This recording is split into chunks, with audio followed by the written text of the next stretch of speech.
Good afternoon, everybody. Thank you so much for joining us for this meeting of the System of Care Leadership Learning Community. We are delighted today to be addressing the topic of leadership and collaboration and to have with us a very talented presenter, Liz Waitzik.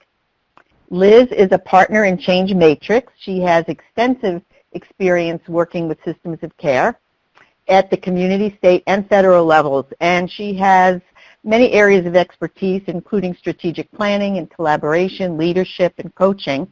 And I also wanted to mention that Liz has had extensive experience in youth leadership development. She's been instrumental in the youth leadership track at the National Training Institute, co-leading those with Youth Move National, and I think she's done that about 8 different times. So we're delighted to have Liz today for the Learning Community meeting. A few words before we get started. The System of Care Expansion Leadership Learning Community is held monthly, and we try to select topics that will support System of Care leaders in many roles, whether it's principal investigators or project directors, leaders of System of Care work in other states, communities, tribes. And we try to pick topics that you identify as important to your work and where we can offer resources and assistance in helping you to expand and to sustain your systems of care. We want these to be interactive as possible. So please use the chat box that you see to the right of the slides for your comments, for your questions. Feel free to introduce yourself and just say hi and who you are. Below the chat box, there is a place where you can download the PowerPoint presentation that Liz will be using today. I also would like to mention that our next Learning Community session will be held in September, on September 27th, also from 2:30 to 4. The topic that time will be on behavioral health disparities. You know probably that grantees, if you're a grantee, you had to create and submit a behavioral health disparities impact statement. But we wanted this particular session to go beyond impact statements and really talk about strategies for addressing disparities that you identify in your jurisdictions. So please plan on joining us on the 27th for that session. And then remember to check the TA telegram that we send out from the TA network weekly for learning community meetings, but also for many other opportunities for technical assistance and resources that are produced by us at the Technical Assistance Network and also all of our partners and other organizations who contribute to work in systems of care.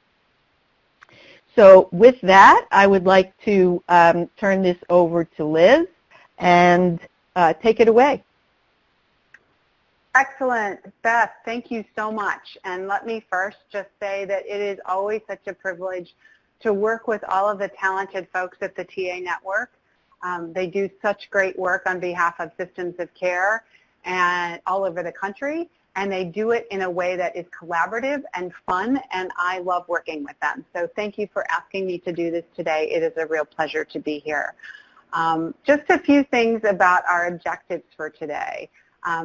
First of all, this is a topic that I love and have loved for a really long time, and I started thinking about this work within the context of conflict and how do we engage conflict in the work that we do, but it is completely grown into not only a lot of different topics, but the way in which they work together. And so this is a really fun opportunity for me to do some continued thinking about how do we consider the complex work of systems change, because that's the work of systems of care, right, where it's the complex work of systems change, and how do we think about leadership and collaboration as drivers and support and fundamental, actually, to the work of complex systems change. So we want to spend some time recognizing those connections between complex systems change, leadership, and collaboration.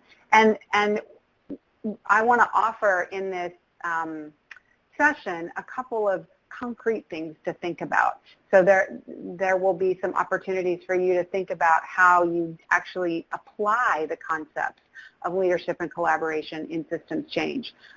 Within the context of leadership, I am particularly excited about, and I've been doing a lot of reading and a lot of thinking and application in this technical and adaptive work of leaders in complex change. And I know I saw some of my Indiana friends out there, so you're recognizing, I'm sure, some of the adaptive framework that we're putting around leadership in pursuit of complex system change. So we're going to make sure that at the end of this time, everybody can go away thinking, okay, I know a little bit more.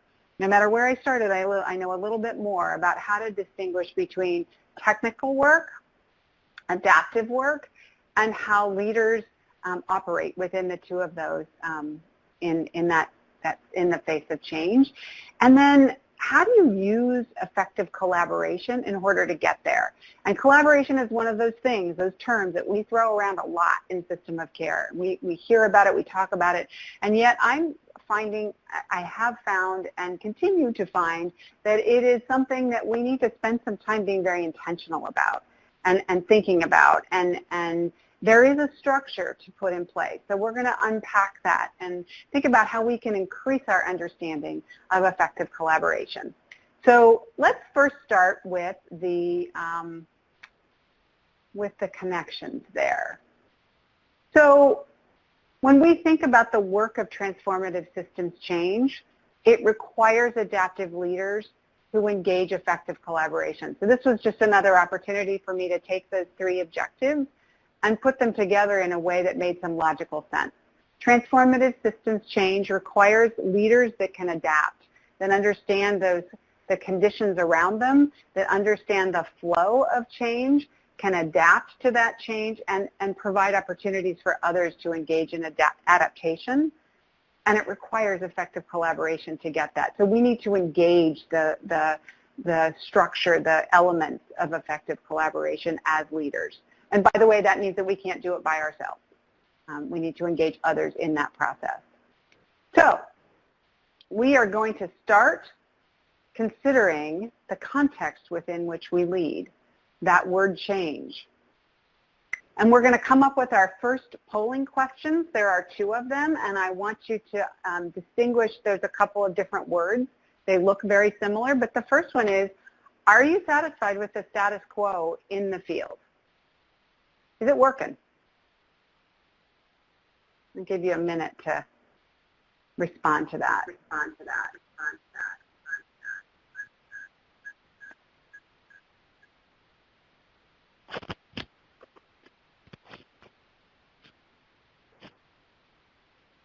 Are you satisfied with how things are going in the field? Okay, about 10 more seconds, and then we'll move on to the next question. By the way, I'm noticing a strong answer of no. Let's move on to the next polling question. So that polling question is closed. The next one is, are you satisfied with the status quo in your system? Are things working?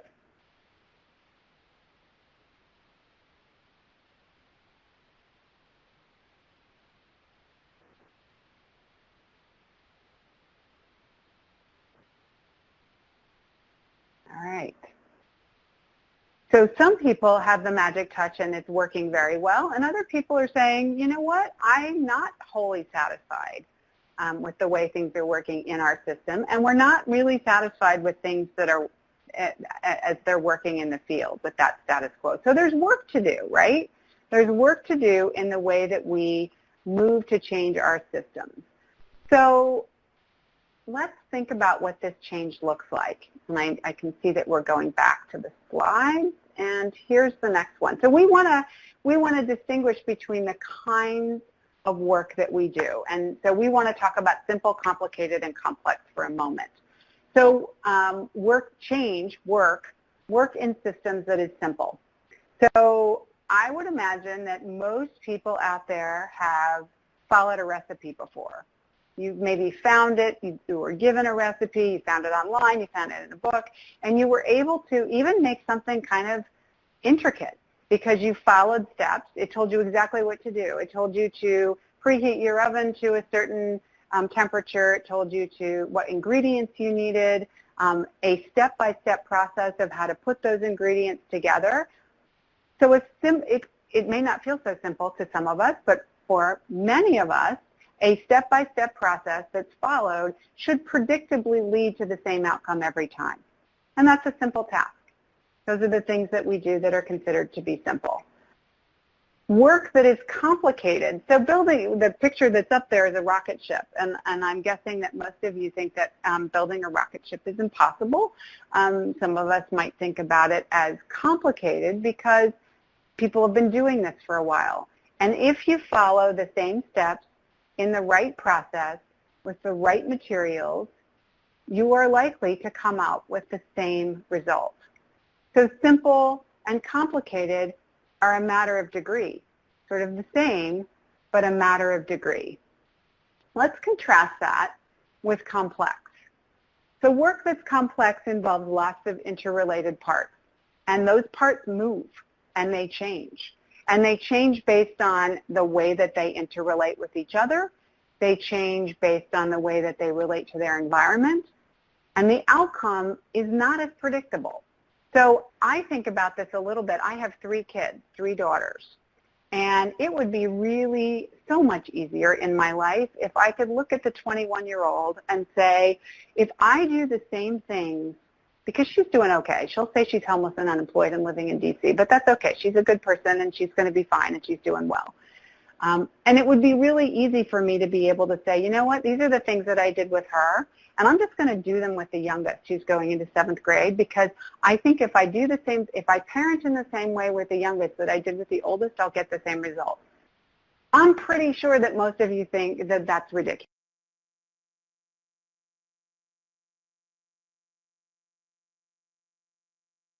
Different. Their relationships with us are different. They are unique individual people. And so the work of parenting different children is much more challenging than even building a rocket ship, because there's no recipe.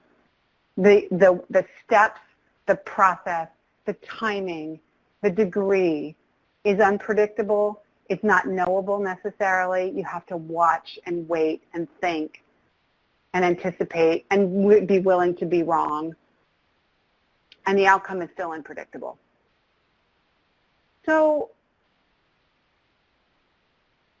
I want to ask you in the next polling question, if you could think about the work of expanding system of care, what would you say most characterizes your work? Is it simple? Is it complicated? Is it complex?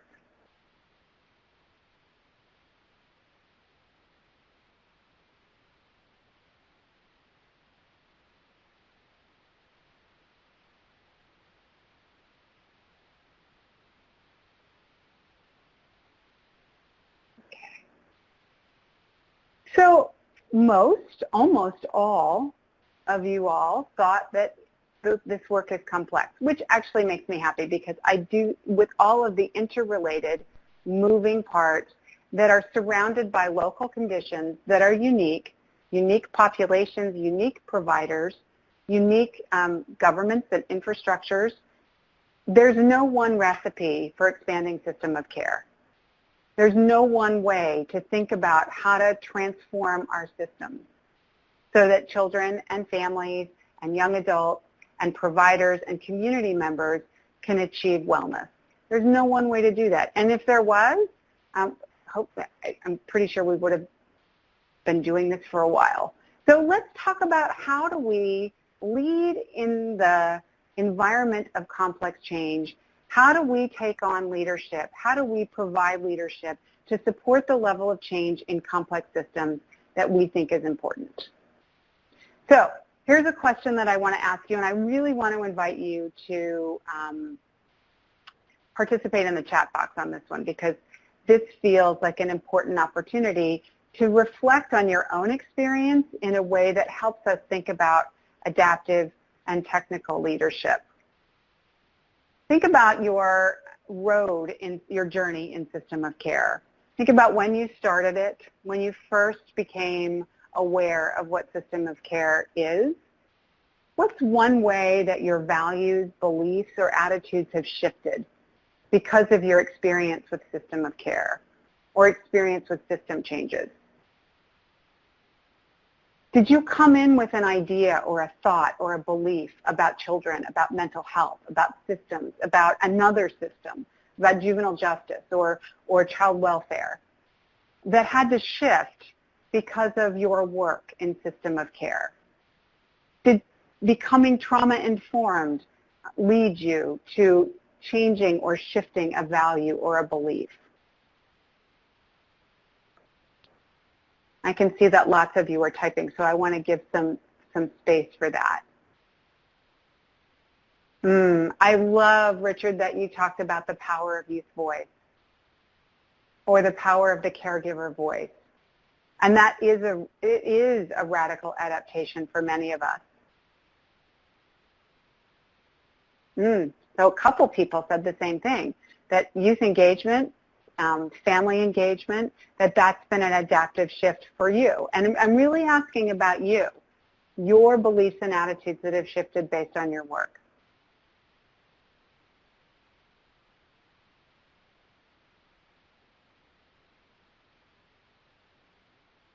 Again, I'm seeing some really wonderful responses about shifting to include, and we've widened the pool a little bit, including engaging youth and young adults, engaging family members. I also saw engaging consumers or people that are the recipients of services, maybe in their own care, maybe in system change.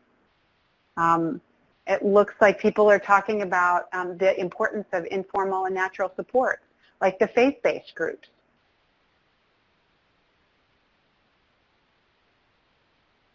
Okay. I can see multiple people still typing, and I just love that, because if this work doesn't change us, how do we expect it to change others? If we don't really look internally at our own beliefs and values and assumptions that have to shift in order to lead system transformation, how can we expect that of other people?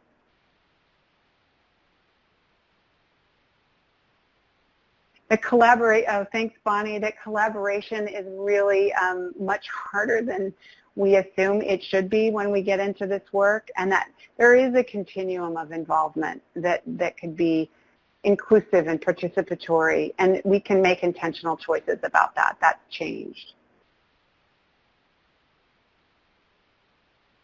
Yeah. So continue to type and offer some of that feedback, because when we notice what's happening for us, we are much more open to the work that other folks are doing in order to create this collaborative community-based system of care that keeps up with the needs of our population. So how have you adapted is a good first step. I wanted to offer a little bit of a distinction between transactional and transformational leadership, and I realize I'm throwing a lot of terms around there. We've talked about transformation, we've talked about complex system change, we've talked about some of these other ways in which we describe the work that we're doing. And there is a little bit of a distinction between leaders that are transactional. They get things done.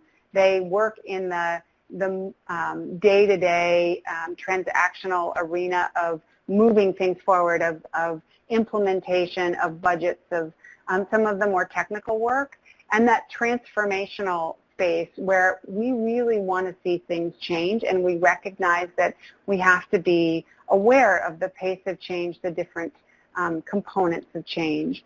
And so just to offer you some ways of thinking about this, transactional leaders, I think this is really interesting. Transactional leaders work within the organizational culture, so the known framework. So to go back to the polling questions, the status quo. We work within the status quo if we're transactional leaders. If we're transformational leaders, we want to change the status quo. We want to implement new things, creative new things. And we all know that that comes with some risk, right? Because not everybody's comfortable with change or comfortable with new ideas. In transactional leadership, people are employees view objectives through rewards and punishment. So we have incentives, we have deterrence, we have things like that. Transformational leaders motivate by vision, motivate by principles, and values. And so we think about the work as leaders who are transformational as being inspirational and aspirational, and transactional as being effective to get the job done. And by the way, I'm not saying that one is right and one is wrong. So please don't assume that I'm advocating in any way that there's not a place for transactional leadership. There is. It's a matter of choice. Who do you choose to be? Who are you called to be within the context of the work that you're trying to achieve and given the needs of the people that you're leading?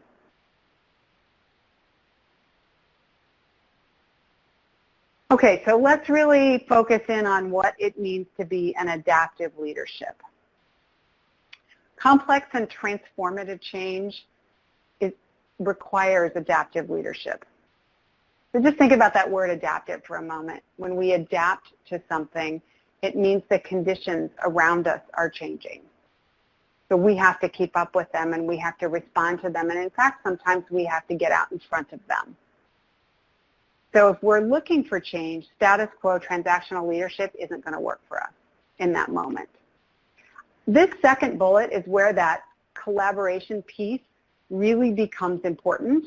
And to go back to some of your comments about the challenge and the maintenance required for collaboration, this really speaks to that. So adaptive leadership can't be done by one person all the time. It can be supported by adaptive leaders, and a team is always better. But adaptive leadership by nature is based on the principle of shared responsibility. And shared responsibility means both the success, the risks, sharing the resources, and just take a moment and think about how hard that can be sometimes, the decision making. All of those things are shared in truly collaborative work that is the heart and soul of adaptive leadership. Adaptive leadership assumes that the way we do things reflects that we are, and I said this earlier, adapting to changing circumstances. And the things that stay consistent are our values and our purpose and our vision. Some of the skills that made us successful when we were in that moment of the status quo, in that time where things were going along the way they were going on, and when we look at the fact that things need to change, when we find that space where, okay, this isn't working anymore, some of those skills that made us successful back then are a little bit less relevant now. We have to change the way that we think and respond to our current conditions. So those are some of the characteristics of adaptive leadership. All right, so now we're getting down to distinguishing between technical work and adaptive work. And this is a really nice way to distinguish between the two. If you think that everybody understands the problem in the same way, it's a problem you've had before. It's a routine problem. And everybody feels like it's the same problem. So everybody sees it as, I can define the problem the same way. We don't have the right technology to do our work. We are out in the field, we don't all have laptops, we don't have the right technology to do the work. And we all see it that way. The solution might be pretty clear also. How to get to the solution may be a challenge, but the solution may be we all need iPads.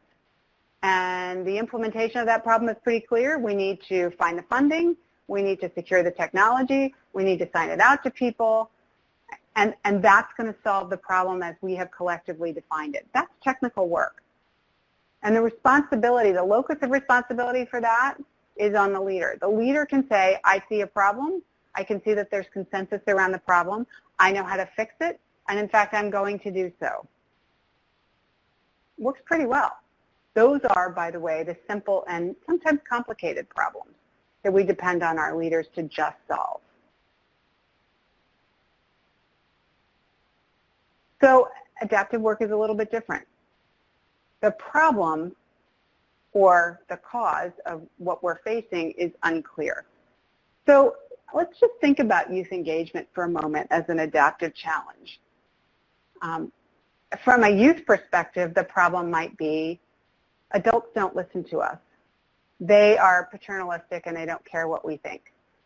The problem from a provider perspective might be young people aren't ready to make those decisions and I'm worried about them and I need to be able to help them. The problem from an administrator might be I need to be efficient and get this meeting going, and sometimes when the youth show up, they derail us, and I just need to figure out a better way to do this. So the problem's unclear, right? What is the problem? Is the problem that youth aren't respected? Is the problem that we're not to a point where we can move our meetings to 7 o'clock at night? We're having them at 2 in the afternoon, and by the way, that's a technical response to an adaptive challenge. So the definition of the problem is unclear. If you ask different people from different perspectives, they are going to give you a different definition of the problem, which means the solution is also unclear. The solution is not just to move the meeting to 7 o'clock. The solution is not just to respect youth voice, because we don't quite know what that means yet, right? So the solution requires shared learning. It requires a willingness to be open to innovation. And so it requires innovation, but that also requires an openness to that kind of innovation. It requires an openness to changing the way that we do things and think about things. It also means, and this is the hard part, that we acknowledge that different perspectives are out there and they're all legitimate. They're all important. And we have a responsibility to listen to all of them and understand that people see these situations in different ways. The primary locus of responsibility for affecting that change is not the leader. It's not the leader. And I really appreciate some of the comments here about, well, Richard's in particular, that sometimes it's the public agencies that derail our adaptation rather than the youth. And, you know, that may be true. But I wonder what would happen if we were able to create a space for everybody to talk about the fact that it's being derailed, why it's being derailed, what the different perspectives really are. I wonder what would happen if we could take the time to hold that space. Because often when I go off and I sit with a group who's dealing with a group conflict, when you really get into the heart of the matter, it's not the goal is not to derail the process. The goal is to do something or put forth a perspective or move in a direction that feels legitimate, that has good intent behind it, but it isn't shared yet. So that opportunity to share those perspectives and come to consensus about how to move forward is the challenging work of adaptive leaders.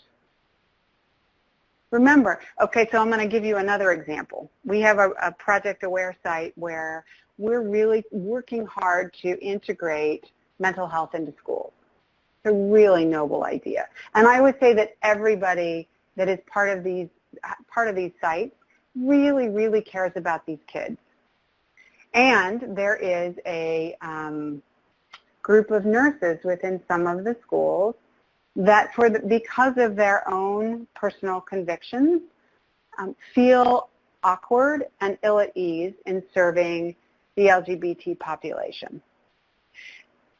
Now I'm wondering how many of your stomachs just dropped. Because for some people that feels wrong. For others though, it doesn't. And so the adaptive leader might come and say, well, you just have to change your mindset because all kids need to be served. Is that what leaders do? Is that what adaptive leaders do? I'm sorry, Gary, I'm feeling a little bit of an echo. Is there anything that I can do? No, it should be resolved. Beth's line dropped, and I just had to merge her profiles together again. Okay, thank you. I was hoping not everybody was hearing me talk 8 million times. So back to our scenario here. In adaptive work, we have to honor the fact that people come to this work with different perspectives, different values, different belief systems, different attitudes. And how do we sit together and really understand what's driving people and how we can move forward together. I mean, so it's not about coming together and saying, well, your values have to change to fit mine as a leader. All of our values have to be offered and respected and heard and acknowledged, and then we need to figure out how to move forward. That's the hard work that's adaptive. And I can think of every single system of care value as an adaptation. Let's think for a moment about cultural and linguistic competence as an adaptive challenge. What beliefs, attitudes, values may have to shift for some folks in order to move towards cultural and linguistic competence. Let's think about family-driven. Let's even think about collaboration. What kind of an adaptive shift might be required in order to truly get to system change? I don't know that we ever get to that level of conversation. Sometimes we do. I guess I shouldn't say ever. I think it's hard to provide space and opportunity for those conversations that are at the heart and soul of adaptive leadership. So I give you this quote from Ron Heifetz, who writes all of the great work on, or much of the great work on adaptive leadership. In fact, I'll just tell you that I read that book, Leadership Without Easy Answers, in the late 90s, and my daughter in college as a sophomore is taking an adaptive leadership class, and it is the first book she's required to read, and I sent her mine. So I'm very excited that the younger generation is being exposed to adaptive leadership. I think it's super cool. So this quote from Ron Heifetz, though, really sums up the heart and soul of adaptive leadership. It is that collective intelligence. Adaptive leaders recognize that no one person holds the answer or all of the information, and at different levels. So it is the collective intelligence of people at all levels who need to use one another as resources, often across boundaries, to learn their way to solutions. It is in that collective learning that we reach collective intelligence, that we reach collective solutions and adaptive solutions and keep our systems moving forward. Alrighty, so we're going to do some more polling. Get yourselves ready. How much of your work would you say is adaptive? All of it? 3/4 of it? Half of it? A quarter? None? How much of your work is adaptive?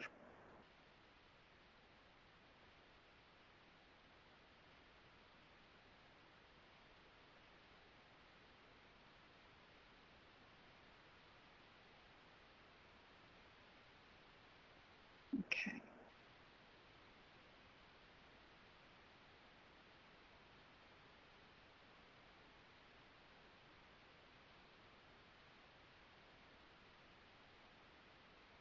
All right. So most people are in that 50 to 75%.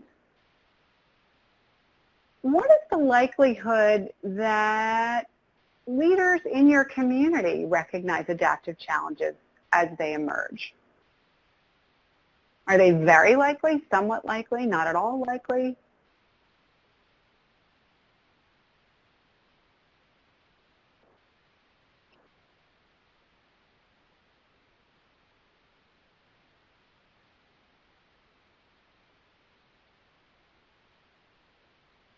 Okay.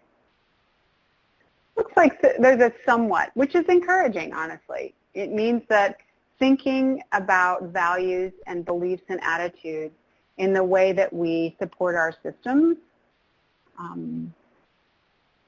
exists in our communities, and that's encouraging. All right, so what is the work of an adaptive leader? I'm going to stay on this slide for a little bit. I really appreciate, by the way, that Kayleen talked about religions and traditions and culture as being an adaptive challenge within families, across families, within communities. It really does make the work of collaboration and adaptive work interesting and challenging. So what do we have to do as adaptive leaders? And this is I like to think about it as, who do you choose to be, and what do you choose to do in alignment with who you've chosen to be? So if you're choosing to be an adaptive leader, If you're choosing to acknowledge that the work of system change is complex, that it involves lots of people, that it involves a dynamic context and environment, what do you have to do? And the first thing is getting on the balcony. Now, I love this balcony dance floor metaphor, and Heifetz uses this in his work, so I'm stealing it basically. What he talks about is that when we're working, we tend to be on the dance floor. We're dancing. And I would imagine that in your daily life, there's a lot of dancing because it's fast. It just keeps coming at you, and so you're dancing as fast as you can. And what you can see is what's around you. You might be able to see your dance partner if you work in partnership with a couple of other people, or sometimes people get up in little groups and dance. But your view is really limited. You can see what's around you. You can see the person or people that you're dancing with. It's very hard to see the whole floor. So getting up on the balcony allows you to see a couple of things that are really important. First of all, it allows you to see who's dancing, how many people, what's the percentage of people who are dancing. Are they dancing with just one person? Are they dancing with whole groups? Are they having fun? You can also say who's not dancing, who's on the periphery. Are they standing by themselves? Are they talking to one other person? Is the music fast? Is it slow? It gives you a sense of the whole of it, of the whole environment, getting on the balcony does. Now, it doesn't mean you get to stay there, because what adaptive leaders do is they take that balcony view and they come in and then they go back down on the dance floor and they think about it. So what they might do is go back down on the dance floor and grab somebody who's standing on the edge and say, let's go dance. So that knowing when to get on the balcony and take that view and when to get back on the dance floor is a capacity that we develop as adaptive leaders, because you can't stay in one place for very long. So the next thing we have to do is identify the challenge. And this work of adaptive leadership, I think, is really, really interesting. We're working to really apply this theory with a number of our grantees, and it's interesting to get from I know what an adaptive challenge is to I see the adaptive challenge to I'm going to sponsor a conversation to collectively identify the adaptive challenge. It's in that third space where adaptive leadership is hard but really works. So moving from, again, I know what it is, to I can see it, to I think I can see it, but I don't know if I have all the answers, so I'm inviting other people in so we can really talk about it.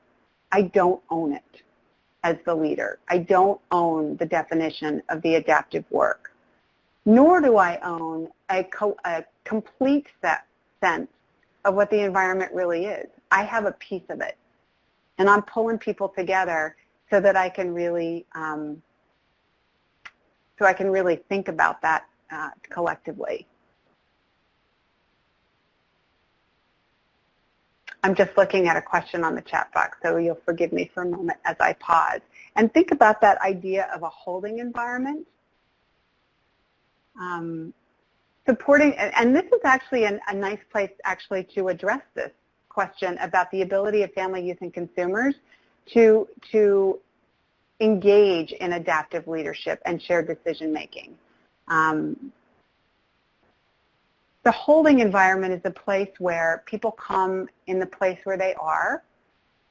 If it feels safe and supported, they can offer their perspective, and hopefully the work of the leader is to make sure that all of those voices are heard in an environment of safety and trustworthiness, because the goal of that holding environment is to collect all of those diverse perspectives and come to a place of shared understanding, mutual understanding. And so how do we create, as leaders, how do we intentionally create that environment so that it is supportive of families, of youth, of consumers, and in the space of expertise and capacity around leadership, but also in the natural power imbalance that can happen in those places. So if we're really truly creating a holding environment where everybody can participate, knowing what will feel safe and trustworthy and empowering to a variety of people is part of the work of leaders. Because we have to give that work to them. We have to be able to, and this is another part that's hard about being a leader, is that you've thought about this, you have a personal vision most likely, you have a personal sense of what the adaptive work is, and you have to give that work to the group. And to participate and facilitate at the same time is challenging, and yet that's your work. And I will tell you that if the stress doesn't happen, you need to be turning up the heat. If everybody is, oh yeah, that makes sense, that's fine, then I wonder if there's something going on underneath. There is such a thing as too collective, especially at the beginning. So how do you as adaptive leaders ask powerful questions to make sure that everything's bubbling up to the surface? And then how do you stay in the work? So this is a big deal. Getting on the balcony, identifying the challenge, but being willing to give that challenge back into that holding environment, knowing that there will be distress, being able to step in and regulate it, especially if one person is being sort of marginalized, protecting those voices, and then staying there. That's a life's work right there, by the way. This leadership stuff is not for the faint of heart, nor is it something that happens by reading a book. It happens with practice and support. All right, so we're going to turn our attention now to the work of collaboration, because this is the heart and soul of being an adaptive leader. And I want to offer you some structured conversations in addition to some ways of thinking about collaboration. So you've had some tangible things that you can take away from this.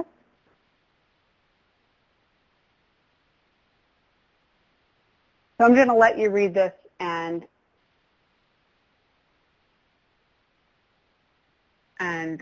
consider the work of collaboration and its role in systems of care.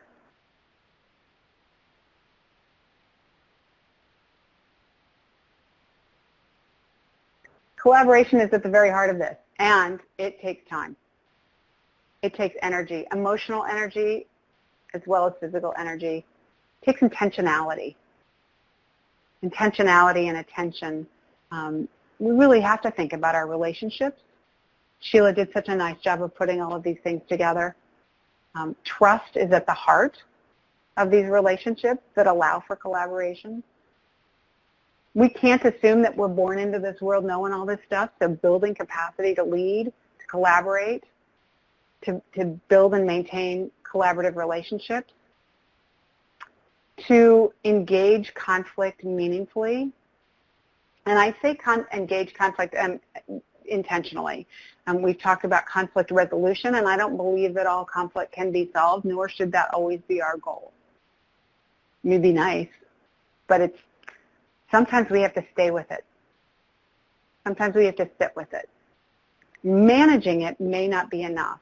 Managing it may not allow us to get to the heart and soul of what conflict is bringing up for us. So engaging conflict and staying with it and observing it and being curious. And I'm surprised I actually haven't said the word curious yet, because that's the word that always comes up for me in this work. Coming to the work of complex system change with a mindset of curiosity rather than certainty is really important. And then we talk about developing a common language of communication, and those will be highlighted in our structured conversations. So just think back for a moment to the moment when you heard that you were funded, your system of care expansion was funded.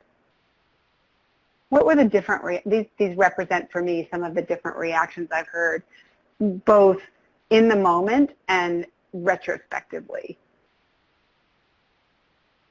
I know exactly what we got funded. I know exactly what we're going to do. We're going to start with our plan of performance. We're going to start with our BHCIS right now. I know exactly what direction we need to go. Somebody else might be thinking, boy, I'm glad somebody knows how to start this because I don't know what we've just gotten ourselves into. There may be a moment down the road where we say, I'm not so sure that this is what we agreed to when we were writing this thing 6 months ago, a year ago. And there may be a moment where you look back and you say, wait a second, who are these people? We don't share the same values and I don't trust them. It doesn't always get to that point, but I've certainly sat with a number of groups where it did. It does and it did. And notice the words values and trust. They are the building blocks of a collaborative system of care. And when they're disappearing, it gets really challenging. So I want to spend a moment, and this goes back to Bonnie's comment, I think, about collaboration being an intentional choice. This dashboard, for me, represents the different ways in which we work together. They're not all collaboration. This gives us a way to talk about what we're doing, what we choose to do, and what characterizes each of these things. So the first one is coexist. So, and I'll just use mental health and education as an example. I know that as a mental health provider, I know the schools are out there. I know that they educate kids. I know that we support the well-being of, emotional well-being of children. We treat children. I know what work they're doing. I know what work we're doing. That's pretty much it.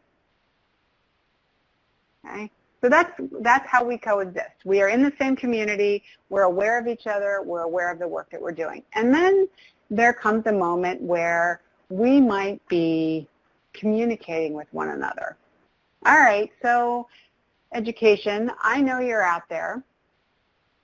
We might share some information about what we do.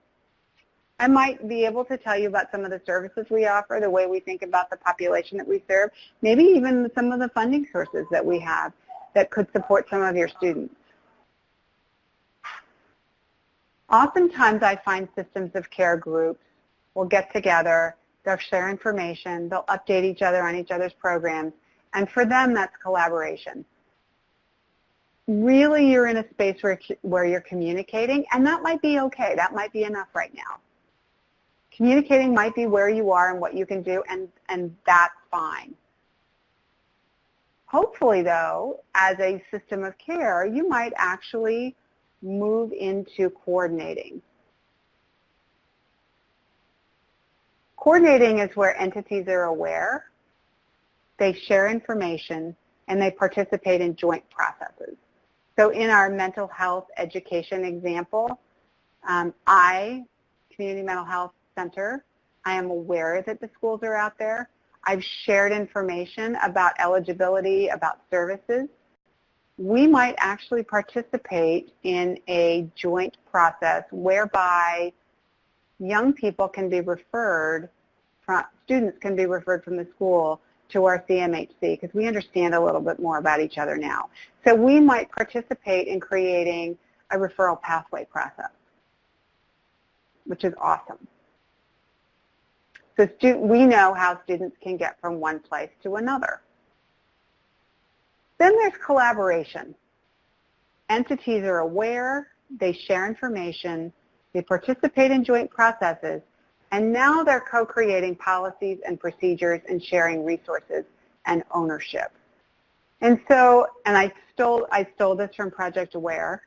In our Project Aware work, when systems are really collaborating, they're sharing their resources and they're sharing ownership for an entire system where students in schools get mental health resources either by their staff as trained by the providers at the CMHC, or folks at the CMHC are coming into the schools and saying, you know what, we have some training resources to offer you, and we can offer those in the school to promote mental health, positive mental health for all students.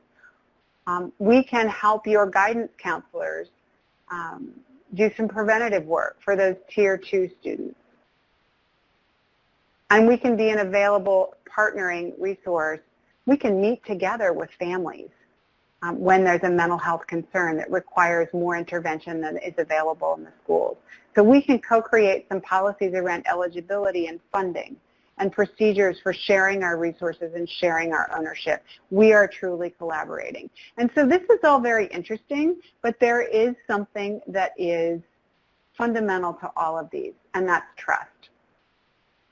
When I coexist with you, I can just know you're there. My level of needed trust to coexist is actually pretty minimal. In fact, I don't know that I need to trust you at all if I just know you're out there. But if I begin to share information with you and communicate with you, and I'm giving you some of my knowledge or my processes, just so you know, I'm updating you even on some of my goals or my hopes for my entity, I need to trust you a little bit more. I need to know that the information that I'm sharing with you will be used in the way that it was intended. That's trust. If I'm coordinating a joint referral process, I actually have to trust you even more because I have to trust that you're going to do what you say you're going to do. So if we're participating in developing a referral pathways process, I need to understand, I need to believe that if I refer a student to you, you're going to be there to accept them in the way that we've agreed. We have shared expectations, and we're both meeting them. Because, by the way, the root of most conflict is unmet expectations. So there's the corollary. If I'm collaborating, that requires the highest degree of trust. If I'm going to co-create policies and if I'm going to share resources and ownership, I have to believe that you are not just a partner in the moment and for the near future, but you are a partner for the long haul. And I'm going to build those relationships based on trust. So how do you build trust? That's a question for an adaptive leader. All right, so structured conversations for building and maintaining effective collaboration. When I do conflict engagement interventions, so I've been asked by many of the SAMHSA-funded projects to support grant teams or community teams because they are in conflict, they're stuck, and they're unable to get beyond it by themselves. And in some cases, it's to the point where they're completely stalled. So when I started doing this work years ago, I began to realize some themes and some, really just themes. And the themes were that these conversations came up in conflict because they weren't had at the beginning. They weren't held at the beginning. So this is the practical part of collaboration for me. These are the conversations that I'm inviting you to think about when you start a collaborative group, when you are maintaining a collaborative group, because you can't just have them once because things change, because things are complex and dynamic. And if you are beginning to feel the green shoots of conflict or some tension in your relationships, go back to these conversations and see where that might lie. So I'm going to go through all of these, and I'm going to offer you some questions to think about so that this can be useful to you all. So the first thing is clarity of purpose. What is our group supposed to be doing? How does our group fit in the governance? Why am I a part of this initiative? And what are the expected outcomes of our time together? You know, the State Wellness Council for Project Launch comes up for me a lot for clarity of purpose. I've sat with a lot of groups where we have to think about what is our role? Why do we exist? Why does this group exist? So this little text box at the bottom of the slide that says lab work, these are quotes in interviews that I've done with folks in a conflict process that sort of give this conversation some clarity or some credibility. Many, if not most, of the challenges faced are a result of a lack of clarity of purpose and process. People don't know why they're coming and what they're doing. And so people work, what ends up happening is they're working in a fragmented and divisive manner. Anybody ever experienced that before? So understanding what we're doing and why we're doing it is really important. So here are some sample questions for figuring that out. Who convened the group, or why is the group being convened? Is this a grant team? Is this a youth and family committee? If it's a youth and family committee, what's the purpose of it? Why does it exist? What's the relationship between the group and the convening authority? So if the state has asked a family advocacy group to come together, a family advisory group to come together, and notice those two words are different and they're not necessarily interchangeable. What's the relationship of the group to the state? What are the convener's expectations? Well, you know, we just wanted to engage, we really felt like we needed family voice. Well, what does that family voice look like? When would it happen? What kind of influence will it have? How do we help people that are coming to this group understand why they're coming and what they're supposed to do? Does this group have expectations of the person, so does this youth and family group have expectations of the state? In terms of support, in terms of information, in terms of relationship? Are there required or expected outcomes? How do the answers to these questions up here inform the action the group takes? Do you have some parameters around that action?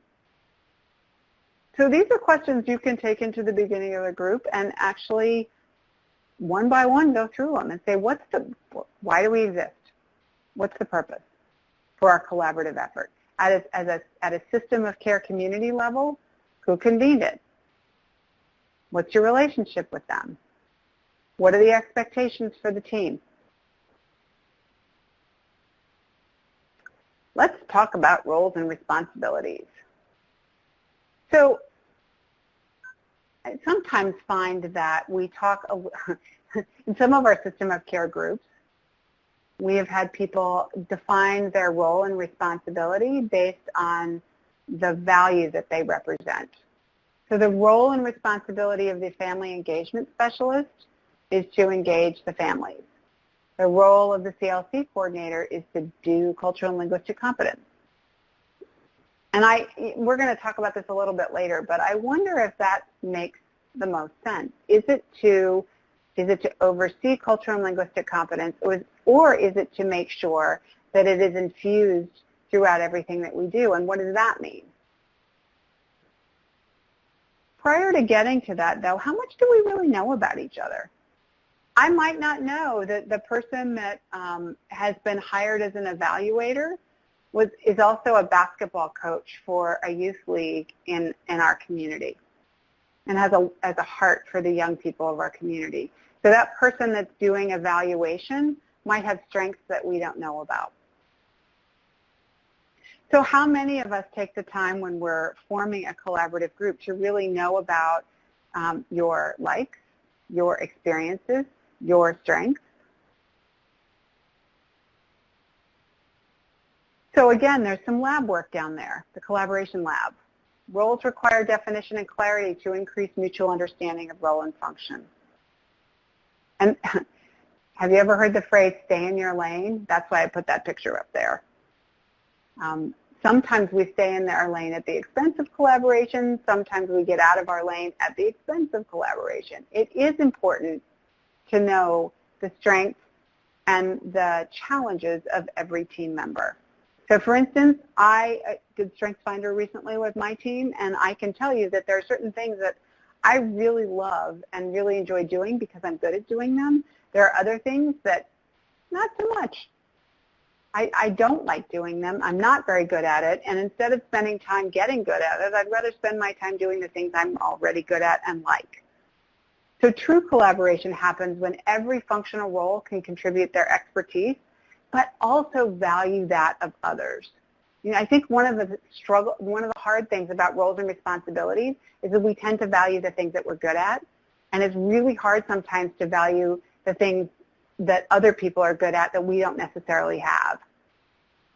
So, for instance, I'm a process person. I like process. I am always happy to engage in process. I am frequently in a group of people who are task-oriented people, and in fact, they are annoyed by me because I keep wanting to stay with process. But if the whole group was made up of process people, we would never get anything done. So it's a pretty simple thing, but how do we develop trust and safety so that the task person can say, okay, we've gone on too long and we need to decide what we're going to do?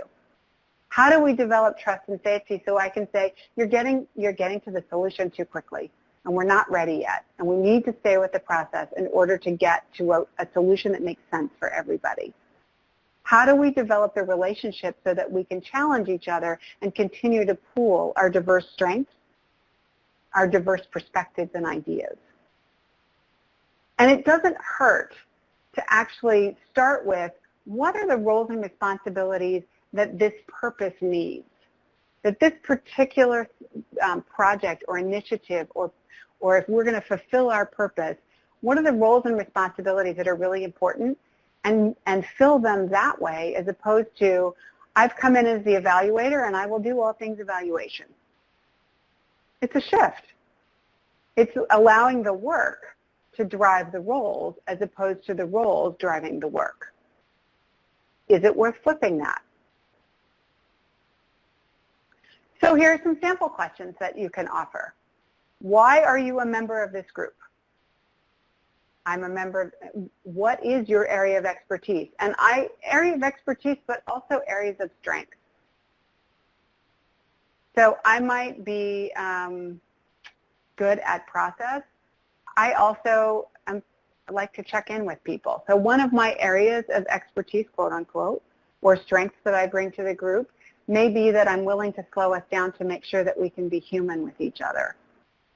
That we can be in a group of human beings and care for each other in a way that builds the group.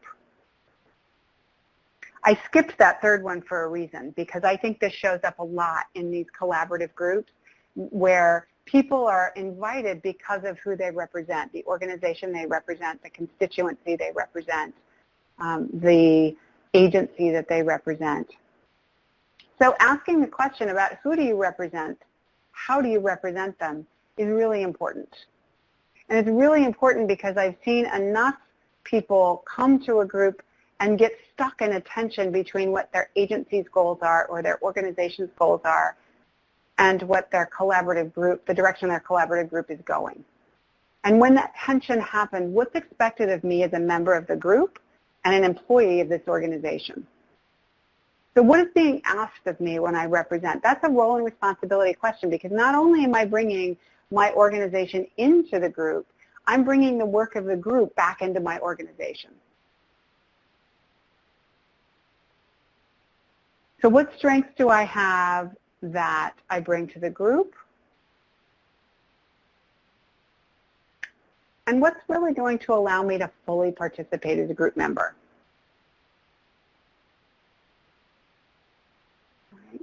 So those are I think these are decent questions to be able to start thinking about roles and responsibilities, because the typical ones are facilitator, note taker, and everybody else. There's a lot of stuff that people can do if we think about roles and responsibilities differently.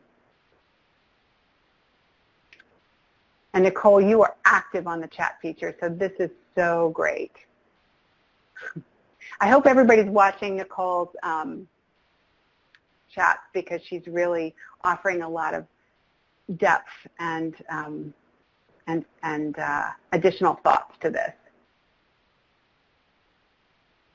All right, so group norms. This is not necessarily just the list of things that we commit to at the beginning. This is deeper than that.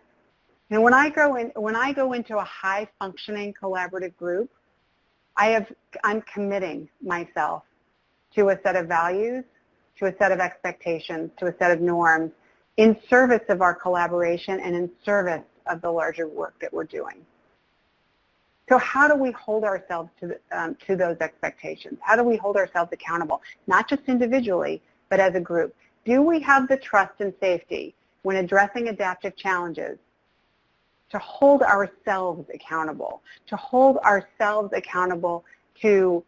challenge each other, to engage, to acknowledge and listen, to create space? How do we hold ourselves accountable to that? Because if I'm leaving angry and I didn't have the opportunity, or I wasn't willing to put myself out there to say, wait a second, we said and we didn't, we've lost an opportunity. So lab work, we expected to work as one with a common voice and shared purpose. Who doesn't enter the work of system of care thinking you have common voice, shared purpose, and support of one another? We thought we would benefit from a broad and deep array of skills, experience, knowledge, and resources. This expectation has not been met. And some believe that this is due to historic relationships between partners. That's part of the balcony view. That's absolutely part of the balcony view. So it's not only what's happening right now, but it's what's gone on that impacts our relationship between these partners in this current day. And how does that impact the way that we do the work? So I said the root of conflict is unmet expectations. The other thing that I'm going to offer that is one of my favorite things to say is we all talk about collaboration as an opportunity to bring together diverse ideas and voices and skills and experience and knowledge. But what do we do when diversity shows up? What do we do when diversity shows up? We stop talking. We get mad. We stop listening. So I'm challenging us to all think about how do we hold space for diversity because we believe it's good. So if we have an expectation that we are personally and organizationally and collaboratively putting it back, putting it all into the shared pool of meaning, how do we hold ourselves accountable to that expectation? So here are some areas to explore in that.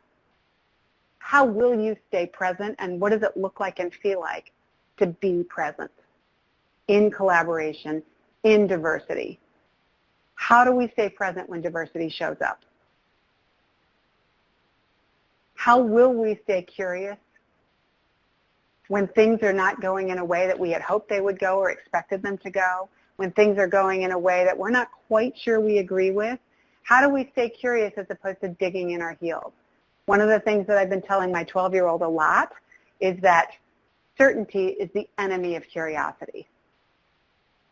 Certainty is the enemy of curiosity. So if you're really certain about a direction or about an idea or about anything, have you shut down to being curious? And does that feel respectful, and does that feel honest, and does that feel loyal? Again, in service of the work, in service of the people that you're doing the work with, both internally and externally. So what do these feel like? What does it feel like to be loyal? What does it feel like to be honest? What does it feel like to be curious? Have that question as a group, or that conversation as a group. Here are some sample conversations that I really, really hope you will take on and have. First of all is, how do decisions get made? Does it need to be unanimous? Does it need to be majority rules? What does consensus mean? How do decisions in the group get made? Does the leader make them? If you're an adaptive leader, I would suggest the answer to that would be no. But who participates, and how do they participate? So how do decisions get made is a really important conversation at the beginning of group life. How do we maintain shared expectations? I really believe that people come into collaboration intending to communicate. But how do we know what's happening? How do we know what's happening? How do we share information? How will we communicate with each other? I've gotten to the point now, and this is sort of a little bit of an aside, but it works here. I've really tried very hard to ask people how they like to receive communication. Do you text? Well, we have a staff member who's on an Indian reservation who doesn't get great cell service, so the answer to that would be no. So as we develop at our company a habit around texting and group texting, we have to make sure that we include this team member in a different way. And how do we maintain shared expectations around that? We talk about it. We figure it out. And then what do we do when disagreement and diversity show up? What do we need from each other to engage conflict, diversity, disagreement effectively? What do we commit to? How will we hold each other accountable?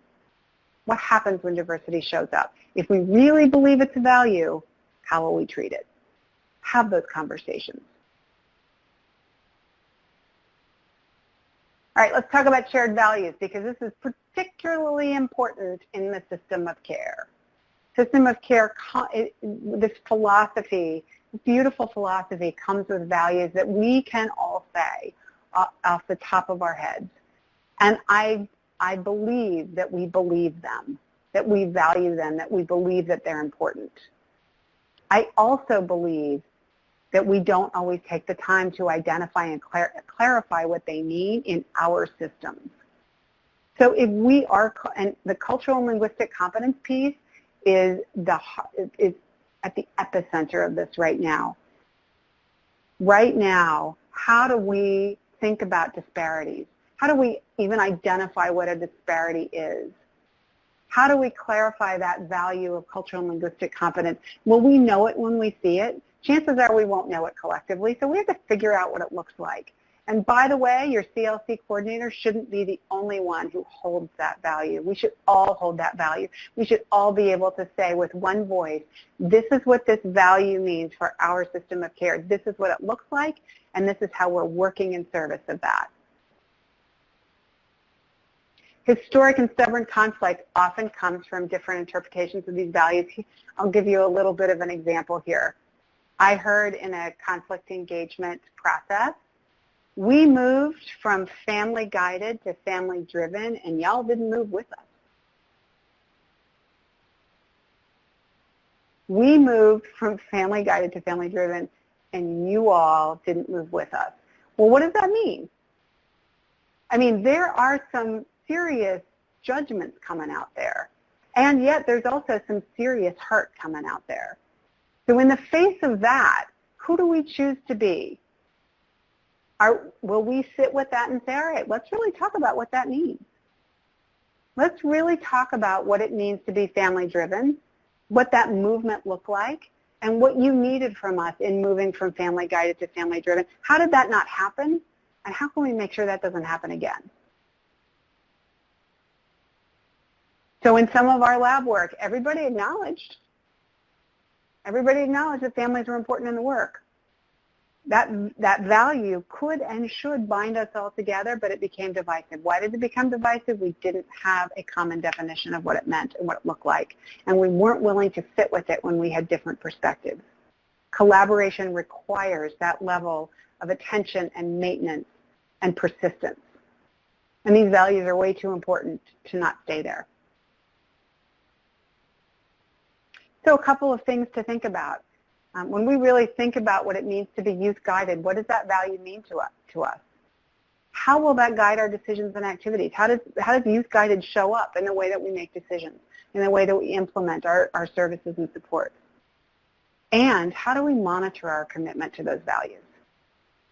How do we continuously go back to them and say, okay, we said we were youth-guided. We think that we know what that means. That we attempted to let that value guide our decisions and our activities. How's that working for us? How's that working for us? All right, so I'll just talk about the last two really quickly. What are do you have consensus on what these values mean? And how are you accountable to your values that guide your work in your group?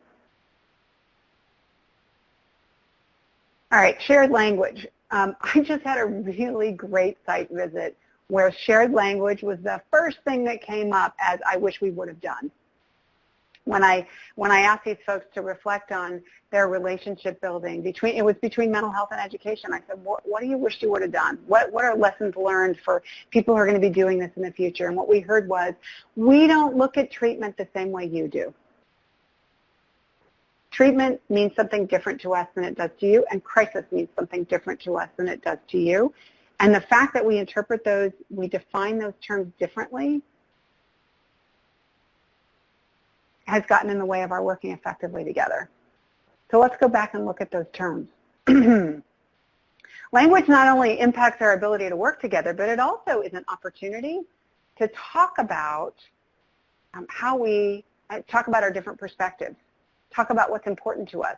The way we choose our terms and define our language has meaning for us in terms of our values. So there's the bigger picture of what language are we choosing? Are we choosing youth, kids, young adults, transition age to youth, youth of transition age? Those things have meaning. So how are we choosing to talk about our work, both internally and externally? And then how are we defining it? Because we all come with assumptions about what things mean. And then we develop a culture around language, and we develop shortcuts in the way that we communicate. So think about that when you're bringing somebody on board. When you're bringing somebody new into your collaborative group, will they understand anything that you're saying? Language is a very, very important first initial conversation for a collaborative group. So what terms have you decided to use? Can I just tell you that in writing the public health monograph, Public Health Approach to Children's Mental Health, the one that we struggled with was mental health. The one that we talked about was, do we want to say mental health? Do we want to say social and emotional wellness? If we're going to talk about mental health, are we talking about positive mental health? Are we talking about illness? How do we do this? And then we had the audacity to actually define it. And several readers said to us, you can't do that. You're defining a term for a whole field. All right, well, we'll define it for the monograph then. I mean, I can't tell you how much time that took up. And it was important. So what terms are you deciding on to describe your work? What language are you deciding on to define your population? Do you need clarity in making meaning of those terms? And a great test of whether or not you've had those conversations is, how do you help new members understand how to talk and understand and communicate and be a part of the group? Because when you don't know the language, you don't feel like you're a part of the group. And that goes way beyond the acronyms that we all use. So let's talk a little bit about internal structures. So this is really the technical part of being a group. How do we organize ourselves? How do we communicate? How will information flow? This is a big one because information is power. Information is, how does it need to flow? How does it need to be stored? Right? So we need consistent and reliable processes because that breeds what? Trust. In fact, if you look at how to evaluate trustworthiness in a trauma-informed system, one way of looking at it is that you get the same answer from everybody all the time. So if you have consistent and reliable processes about how we communicate, how we share information, what information we're sharing, and how we accomplish things and evaluate things, there's comfort in that. There's familiarity in that, and we can develop consistent and reliable processes. Again, this feels really technical and maybe small, I don't know, and yet I find it a way to indicate inclusion and also a way to participate meaningfully. So how do you communicate? How will you share information? How can technology support this work? And this is a little bit of an adaptive challenge when you have an age range here. So we've had everything from internal Facebook groups to Google Docs to Dropbox. Some people can do Dropbox, some people can't. Darn government. How do you, we've thought about project management tools. Some people have an affinity for that and like that kind of structure, others don't. So this is not just an obvious, well, we'll use this and everything will be okay. All right, I've got one more conversation and then we're going to open it up for a little bit of Q&A. And this is actually the main issue here, or the main thing to think about here, is in your group, you are making decisions and you are doing work. How do you communicate that with one voice outside of the group?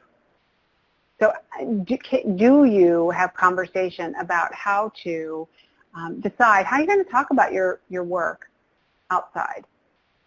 Because if you hear from different community partners that the information is different or that you said different things or committed to different things, again, you get a little bit of discontent and tension and you might lose trust. So think about how you are going to take some time to develop consensus around your external messaging. And what kind of loyalty is expected if you disagree with a direction? This is a big one, by the way. All right. Here's my contact information, but I think Beth wants me to stop talking and see if we can engage in a little bit of Q&A. And Beth, can you let me know, is this something that you want to do by chat or do you want to open up the line? I think there are too many people really to open up the line, so it would be great if anyone who has a question or a topic they'd like to see addressed, if you could note that in the chat box. We do have something that Colleen noted, Liz. She's looking for examples of some work around the language and definitional aspects and how you address those. Can you comment on that? I'm doing that right now. And I should have worn my glasses because I'm not doing it very well. Okay. If you can provide us with a link to that monograph, we can send it out afterwards to all of the participants, Liz, also. Yeah, actually, I do have a link, and I will provide it to you. It should be in SANTA's archives. It was published in 2010, but it has a whole chapter on language. So I'm more than happy to find the link for you to send out. That would be great. That would be great. Other questions? We have a few more minutes. Looks like maybe there are a couple of people typing in some questions.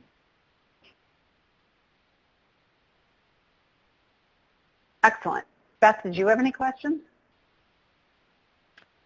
I think you've covered a lot of territory, Liz, and done a fantastic job, as always. As always. If we're waiting for a few more questions, but it looks like, here's one from Joyce. Oh, you know, I love this. Is there a way to manage a conversation around how to collaborate when you've been collaborating for a while, you have a new initiative, and you have one this is important, one collaborative that oversees multiple initiatives? So this is an opportunity. This is an opportunity to look back at your group and say, all right, let's really understand the different things that we do and the purpose for each of them. And I always like to look at the verbs for the purpose. So are you advising? Are you recommending? Are you overseeing? Are you making decisions? So how do we become intentional about the work that we do in collaboration around multiple initiatives? Are we really, first of all, let's diagnose our collaboration. Are we really collaborating? If you look at that dashboard, are we collaborating, coordinating, communicating, or coexisting? And if we're collaborating, great. If we're not and we want to, what's the best way to do that? And so all of those structured conversations that I offer to you, you can go through them even in mid-course and say, all right, do we really have consensus around our purpose? Have we taken advantage of all the roles and the strengths that people have in terms of giving roles and responsibilities that enhance the work of the group? So, Joyce, I hope I answered your question. If not, my email's there, and you certainly are welcome to shoot me an email. It also looks like we have a question coming in from Dennis from New Hampshire. Granite State. Feedback, open feedback. Well, without asking you more questions about that, Dennis, because I probably would if you and I were in a conversation. The beginning is to set up the expectation of feedback loops. So who needs to know what about the work that groups are doing? So I guess when I think of a feedback loop, I might think about a state and a local system of care. Let's just use that as an opportunity. So what does the state need from the local folks to do the work that they're doing? What do the local folks need from the state to do the work that they're doing? And how can you create a process to make sure that that information flows in a way that's useful? And again, I don't know if I completely answered your question. I think it's a matter of being intentional about the the information that needs to be in the feedback loop, the people that need to provide the information, and the process by which that loop can work the best. I hope that's helpful.